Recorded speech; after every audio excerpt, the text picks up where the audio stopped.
I'm just going to dive in and I'll quickly introduce our panelists. We have John Stoltenberg, who is a nonfiction author, novelist, and playwright. And he's a creative director and communication strategist. He writes reviews and a column for DC Metro Theater Arts. And then we have Rebecca J. Ritzel, who is a freelance dance critic and theater columnist for the Washington Post. She's also a lecturer in the professional writing program, and she also teaches writing for the arts here at UND. And then we have Robert Bettmann, who is an artist and arts writer. He's the founder of the magazine Bourgeon and the nonprofit Day 8. And he's currently working on a National Endowment for the Arts project to expand arts journalism in Washington, D.C. And last but not least, we have Sarah Kaufman, Pulitzer Prize-winning dance critic from the Washington Post, where she's also the senior arts writer. And her work, including The Art of Grace book, has been featured on NPR and PBS NewsHour. I think maybe we can start off by having each of you talk briefly about what you do right now in terms of writing about the arts and how that intersects with the digital media. We can start with you, John. Oh, okay. I want to give a little preface. My focus is theater criticism, not arts journalism in a big tent way. Arts criticism, I don't really know about it. I just know about theater criticism.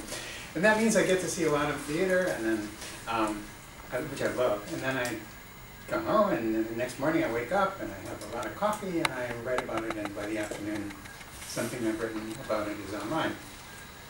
And the thing is, I don't speak as a critic ex cathedra, meaning there's no authority of a big circulation print medium backing me up. And by the way, I mean no respect to the print journalists on the panel, because I read the Post's coverage of theater avidly, and including Rebecca Ritzel and Nelson Presley and Peter Marks and Celia Wren, and I love what they do. So this is not about that, okay? But the thing is, my credibility and readership derive completely from whatever value people perceive in my writing voice and point of view, which is cool. It's the sort of engagement that has to be earned, and over time. And I love when I run into people and they say, I always read you, or, you know, or sometimes they'll disagree with me, but it's all been kind of like viral, really, a viral fan base. And what I want to share with you today are 3 points about my point of view, and at least what I think it is. Other people will have disagreements, I'm sure. And then I want to say what I think that has to do with doing theater criticism digitally. 1, I hate what I think of as Consumer Reports functioning that gets attached to theater writing. You know, like, is this show worth your time and money or not? Well, just check this handy rating and you need not bother to read anymore. No. 2, if I had my druthers, there would be no theater critics at all. There would only be theater appreciators. And these are people who skillfully and artfully can convey to audiences something of the experience that they can expect once they arrive at the show. And 3, I believe a conscientious critic should try to say or interpret how a particular piece of theater relates to the life we live and the world we live in. To my mind, the most valuable focus of good theater writing is the juncture where art and life are having a conversation. Who's saying what to whom, and why, and to what emotional effect and social impact. So, what this all comes down to is, I'd rather not just evaluate a play or performance, I'd rather look for the values in it. Now, what doing this digitally means is that online there's a readership already accustomed to consuming timely, personal, opinionated content like in blogs or on Yelp. And not only consuming it, but reacting to it, sharing it, linking to it, and talking back to it in the comments fields. Theater criticism that originates for print publication appears online too, and of course with the same kind of reader interaction. But what I think distinguishes theater criticism that originates for posting digitally is the democratized freedom it has. It's vox populi, but with good writing. And the limits on what can be said have more to do with the ethics of criticism than with, say, the business interests of a media company. And plus, you can write as long or short as you want, and there's no real estate of dead trees confining me. For instance, I pretty much get to say whatever I want. In 2 years, I think my editor has asked me to take out maybe 2 paragraphs, and now and then you'll call me and say, John, I think you gave away a plot turn here that needs to come as a surprise. Oops, okay. In Metro DC, there's maybe half a dozen websites for such theater writing. I'm DC Metro Theater Arts. Robert is recently DC Theater Scene. And I submit that this digital free-for-all is one of the best things to happen to live theater since, I don't know, digital whiteboards. In one major newspaper town like DC, it gives theater companies lots more reviews to grab promotable blurbs from. It means for every outlet that reviews a show negatively, there's likely to be another reviewing it positively.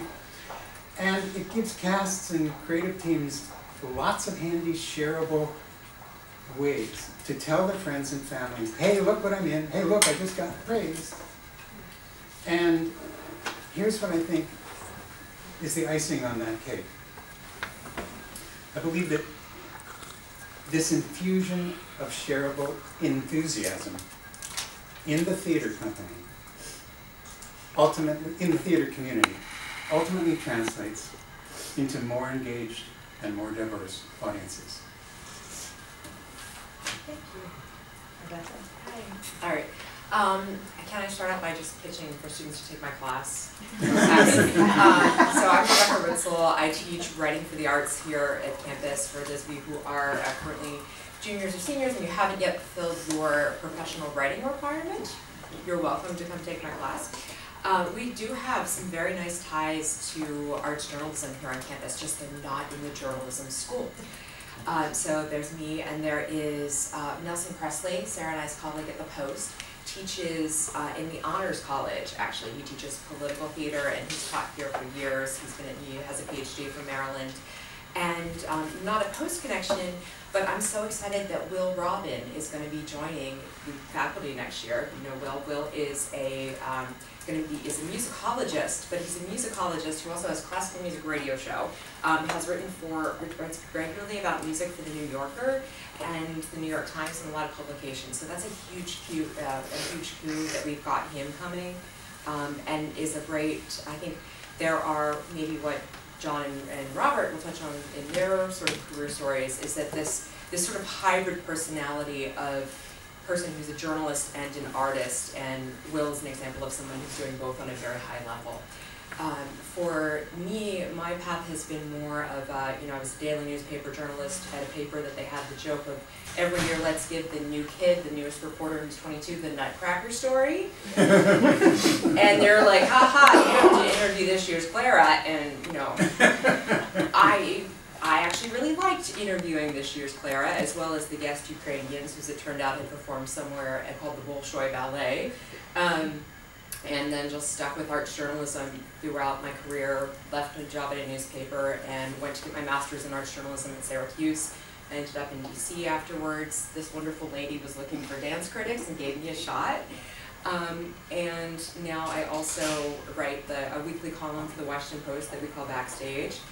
And one of the challenges for me as a freelancer, you mentioned digital age, is that I don't have a lot of access to what's going on online for the Post. I can't, get creative with my presentation or say, let's have a slideshow.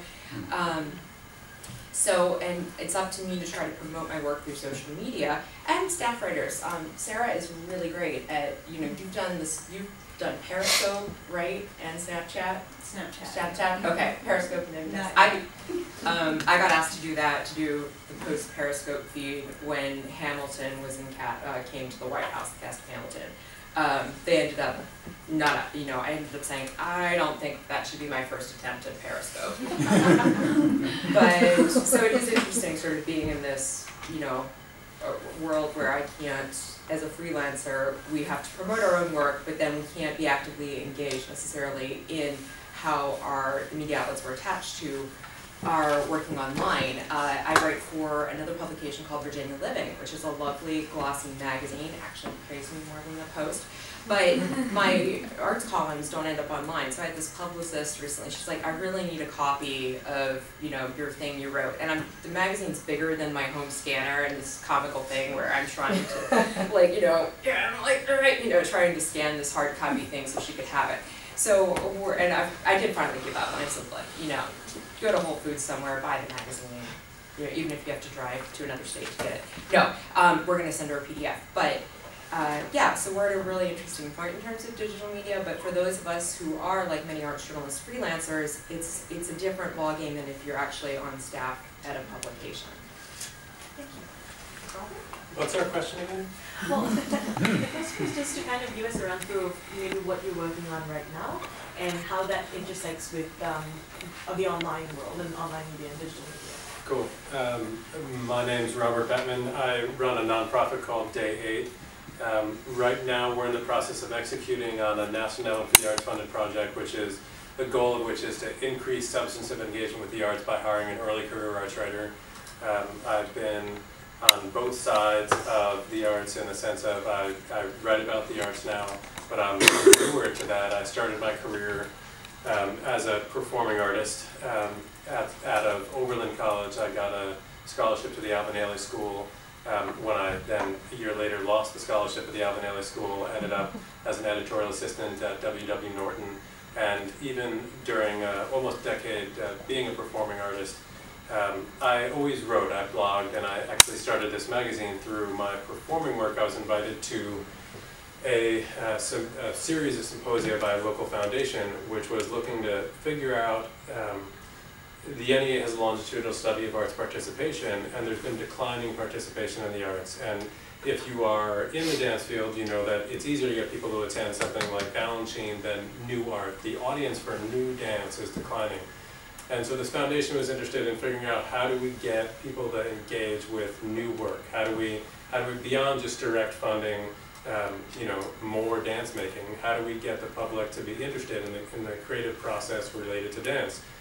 So in those conversations, I came up with this idea for a publication that would just try and help artists write about their work. Even the best artists frequently aren't that good at writing about their work. And so for a decade now, what I've been doing is helping artists write about their work through this magazine called Bourgeon. Bourgeon's American Anglicization of a French word, which means bud on a limb. Writing about the art is not the art itself. It's not the flower itself. It's the bud of the flower.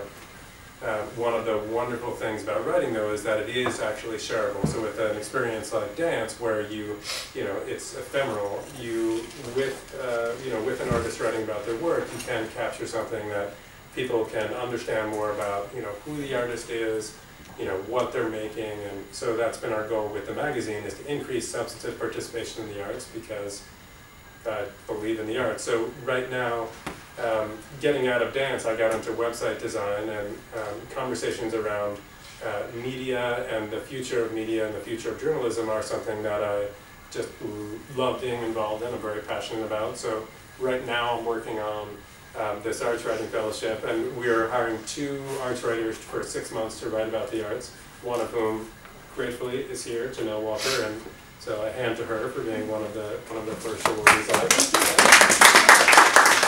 So that's one of the things that I'm doing.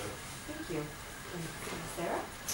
Thank you. So I'm Sarah Kaufman. I'm the dance critic of the Washington Post, and I started out, I don't even want to say how long ago, but it's in numbers of decades, pretty much right here on campus as an English major, scared to death of what I was going to do when I graduate, because just as my mother always told me, there were no jobs for English majors, and she wanted me to become a petroleum engineer, and yet reading books was, you know, the best way to pass 4 years of college. So after flailing around in various things, I decided on journalism. And in order to apply to journalism schools, I needed clips. So what did I have to write about and get published on?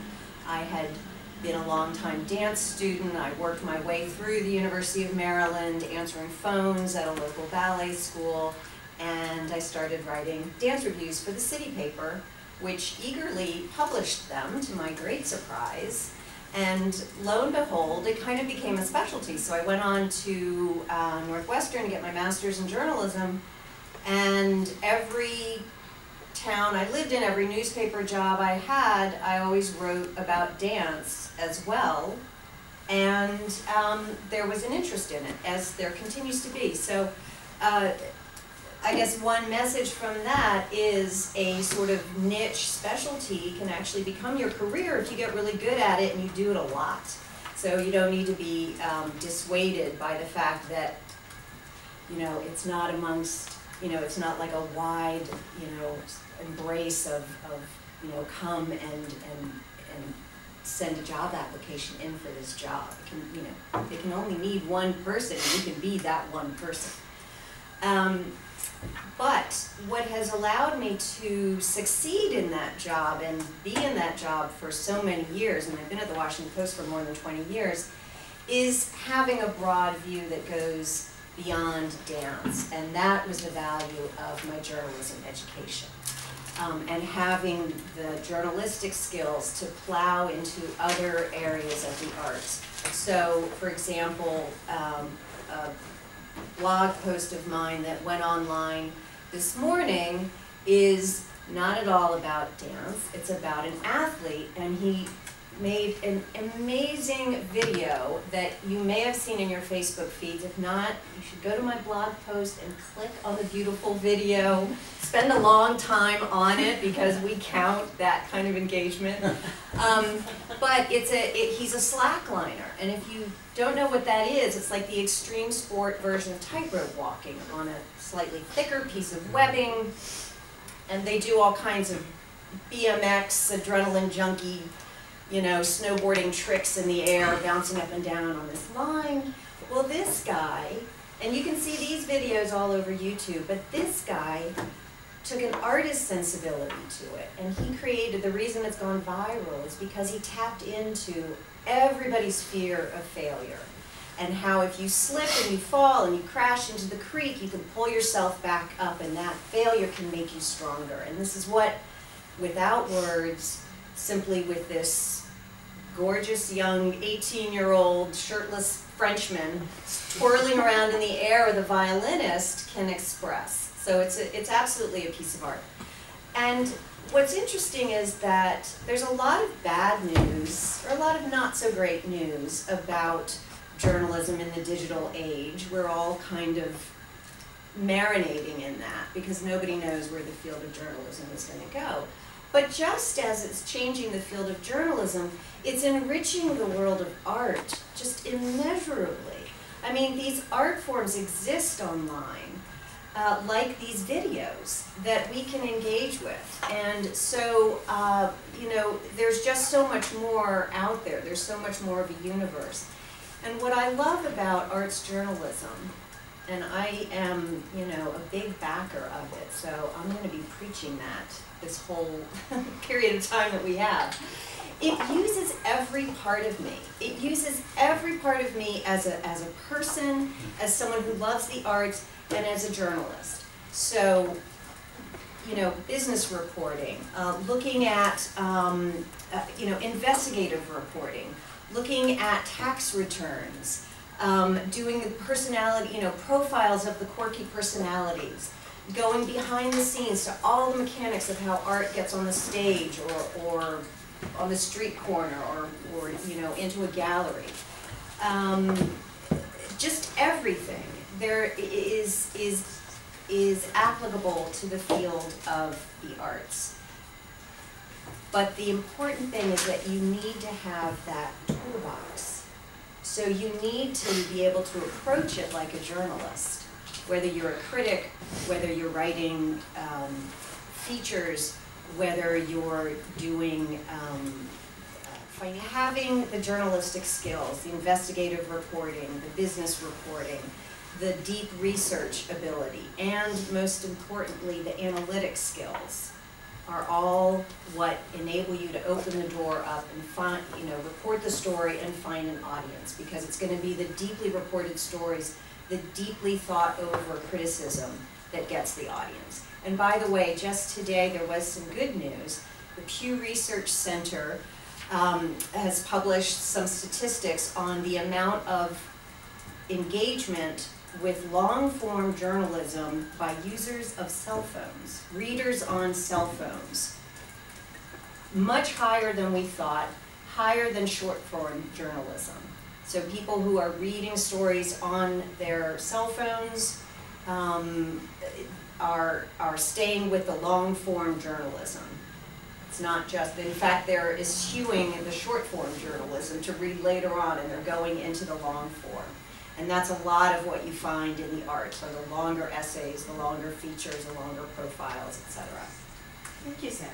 I'm glad you kind of spoke about that, because my question was going to be, and I'm kind of playing devil's advocate here with you guys, with this immense shareability and with this digital free-for-all, which you mentioned, with the fact that there are videos and tweets and Instagrams about all the various work that's being done out there in the arts, is there still a role for the arts writer or the arts critic, or has it kind of become something that everyone can do?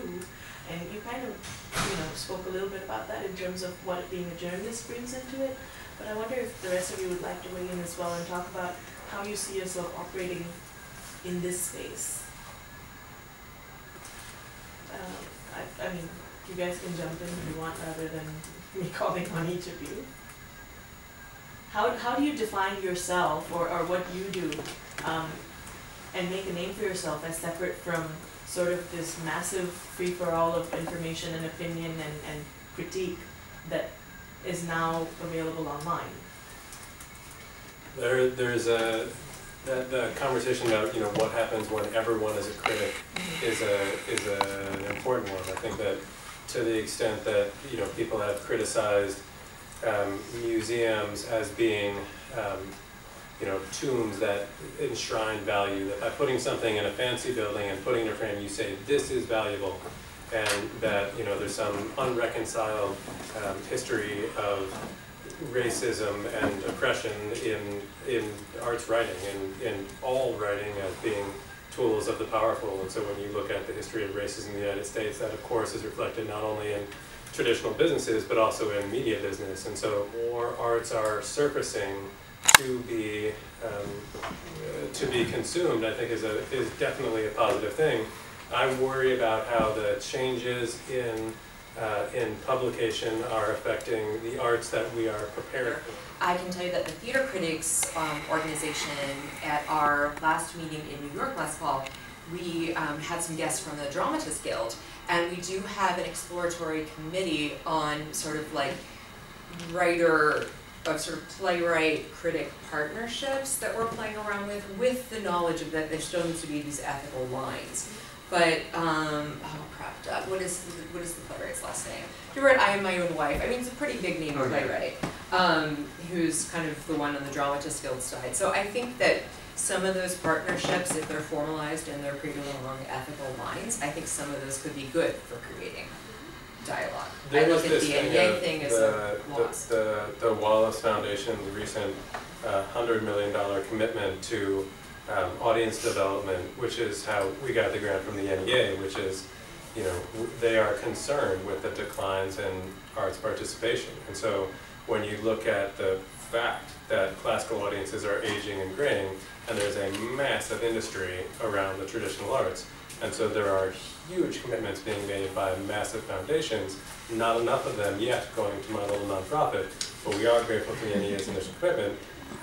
This thing of audience engagement, and there's a wonderful dance critic named Elizabeth Zimmer, and who was the chief dance critic for the Village Voice for years, and is now getting paid under audience engagement money. And so you look at the industry, and if more and more, if the industry is now three parts, where one part of the industry is traditional arts journalism, and by that I mean arm's length from connection to the industry, that it's, there are these actual functional things about journalism in terms of conflict of interest and all of the ethical standards which are adhered to.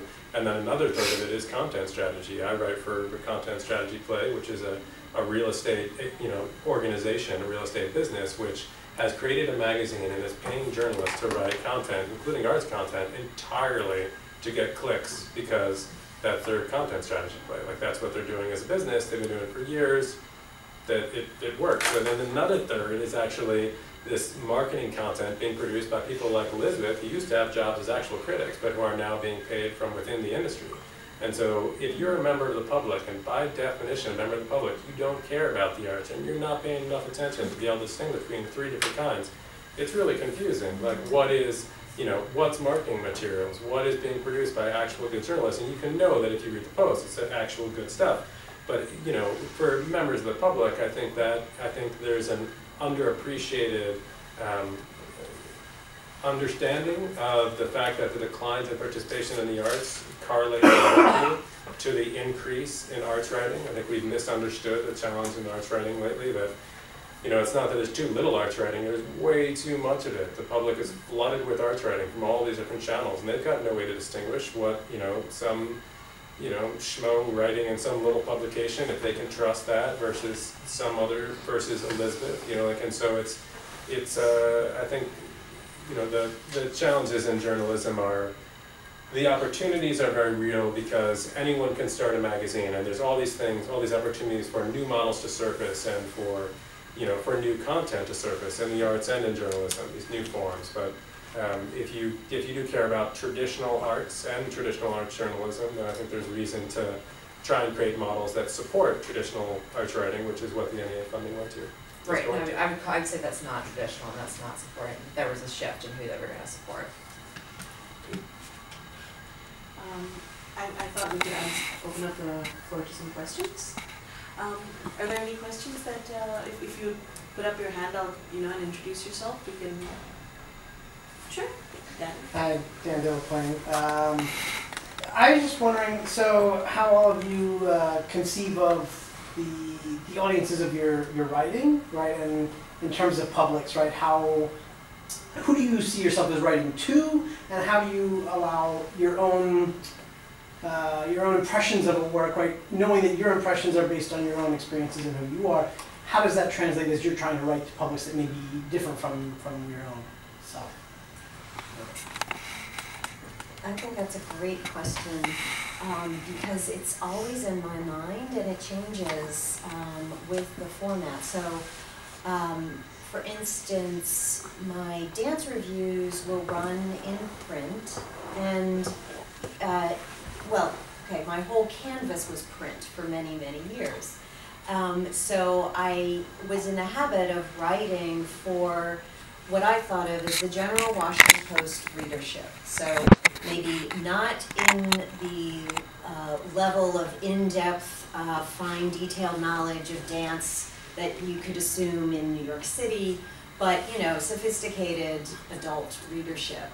And then with writing for the blog that's not going to go into print, I've had to realize that, and we've had workshops and workshops and workshops on this, to show us, like, this was before everybody had their own smartphones. We had to be shown that, it only, you can only get this much, and so what's in the first few lines is really got to grab people's attention. You can't, like, take, several inches in paragraphs to get into what you're saying. So it, our style really had to change, and I find that has spilled over into generally how I conceive of my writing. I try to be grabby right from the beginning, but I've never really targeted my work to just a dance audience. I mean, I've covered so many different things, from sports to theater and music and TV and politics, and I just write to be interesting. That's, you gotta make it interesting first for people to then, grab onto your profound, the profound meaning that you're trying to get across. So I think that's really the key thing, is I'm just trying to be interesting.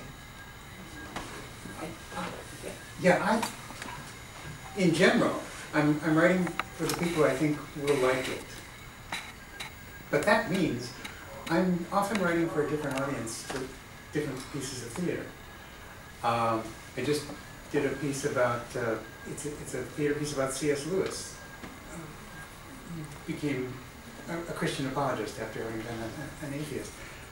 And I knew that the audience for that show was going to be people who were going to be really interested in it, in a faith-based way.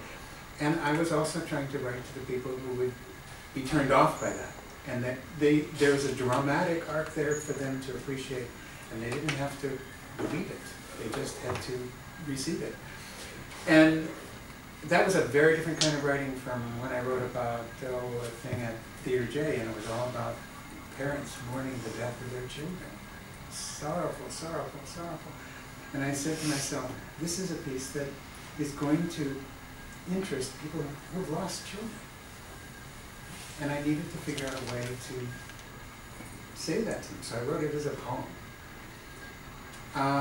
But I think it's a really interesting question, and I'm now going to focus on it more clearly as I write, because it's happening subconsciously. That I think pieces select their optimal audience in the way in which they're conceived. And that can be a very broad audience, but the things that interest me aren't really general audience. They all have a niche. They all have a specificity. And it's finding a voice for that and finding references that will be recognizable to them. My use of slang, for instance, varies wildly. I use it a lot, but it has to do with audience specificity. It varies a lot on publication, and when I have students write reviews for my class, I make them submit the review with an intended publication. Is this going in the Diamondback? Is this, going in some sort of niche publication that's specific to your field? Like, is it a classical music publication? Because I think that your writing really needs to vary depending on the audience and the publication. And for me as a freelancer, I'd like to think maybe this is something I've been good at, is that varying my writing style from publication to publication. And so when I write for the Post, like Sarah, I want to be interesting, and I want to write for an audience that's beyond just, if it's a dance review, that will be beyond just dance. And I'd like to think that I can get like one French ballet term in there per review. And if I get this for such a great conversation. Thank you everyone for attending and for staying till the end. And would you join me in giving them a big round of applause?